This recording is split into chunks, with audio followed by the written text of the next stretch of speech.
The First Book of Kings. Chapter 7. Solomon was building his own house 13 years, and he finished all his house. For he built the house of the forest of Lebanon.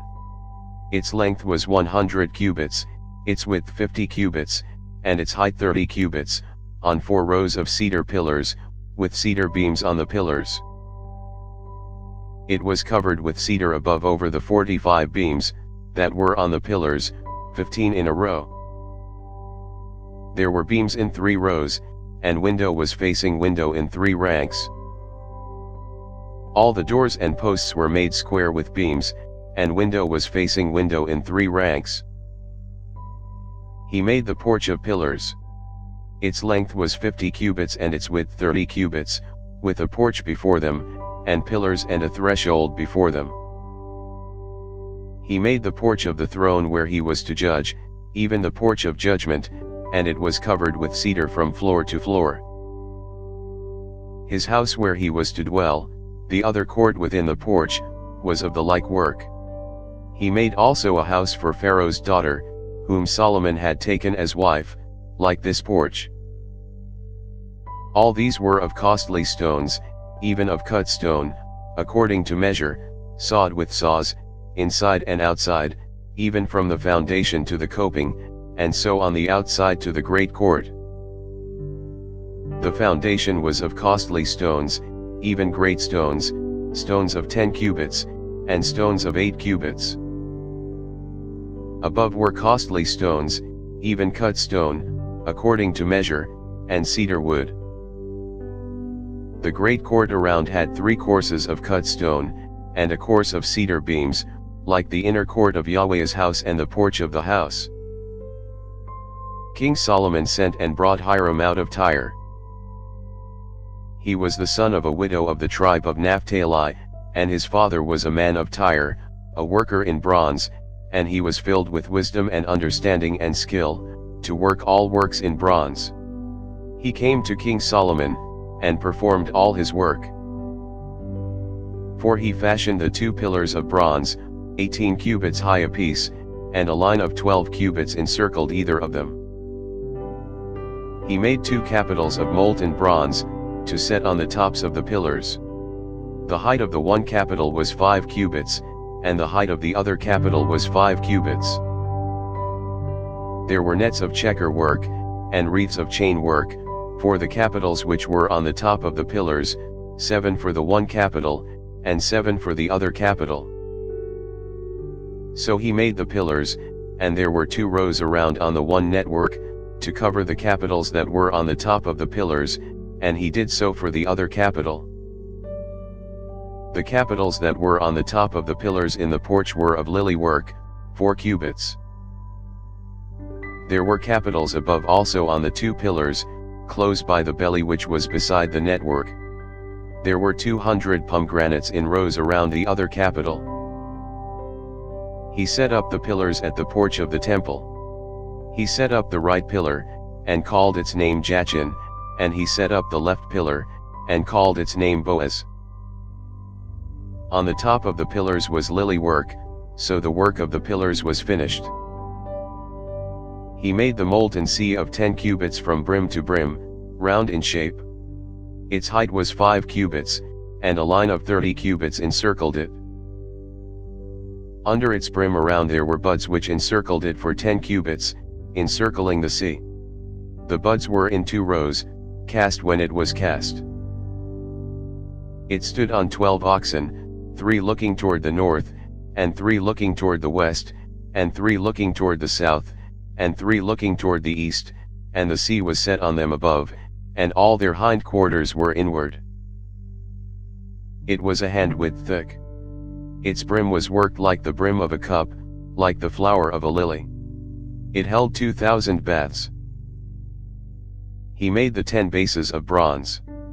The length of one base was 4 cubits, 4 cubits its width, and 3 cubits its height. The work of the bases was like this: they had panels, and there were panels between the ledges. And on the panels that were between the ledges were lions, oxen, and cherubim, and on the ledges there was a pedestal above, and beneath the lions and oxen were wreaths of hanging work. Every base had 4 bronze wheels, and axles of bronze, and the 4 feet of it had supports. The supports were cast beneath the basin, with wreaths at the side of each. Its mouth within the capital and above was a cubit. Its mouth was round after the work of a pedestal, a cubit and a half, and also on its mouth were engravings, and their panels were square, not round. The 4 wheels were underneath the panels, and the axles of the wheels were in the base. The height of a wheel was a cubit and half a cubit. The work of the wheels was like the work of a chariot wheel. Their axles, and their rims, and their spokes, and their naves, were all of cast metal. There were 4 supports at the 4 corners of each base. Its supports were of the base itself.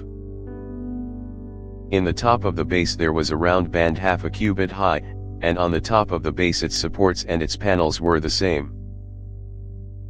On the plates of its supports, and on its panels, he engraved cherubim, lions, and palm trees, each in its space, with wreaths all around.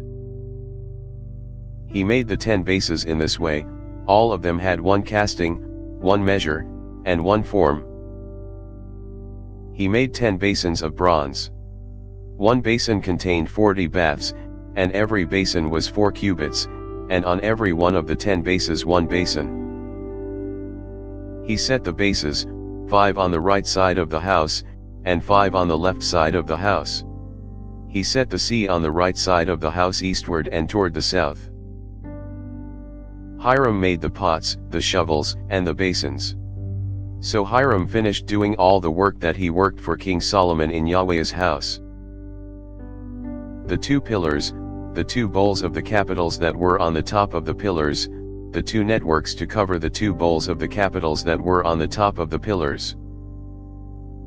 The 400 pomegranates for the 2 networks, 2 rows of pomegranates for each network, to cover the 2 bowls of the capitals that were on the pillars.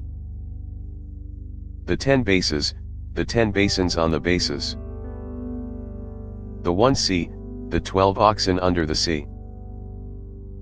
The pots, the shovels, and the basins, even all these vessels, which Hiram made for King Solomon, in Yahweh's house, were of burnished bronze. The king cast them in the plain of the Jordan, in the clay ground between Sukkah and Zarethan.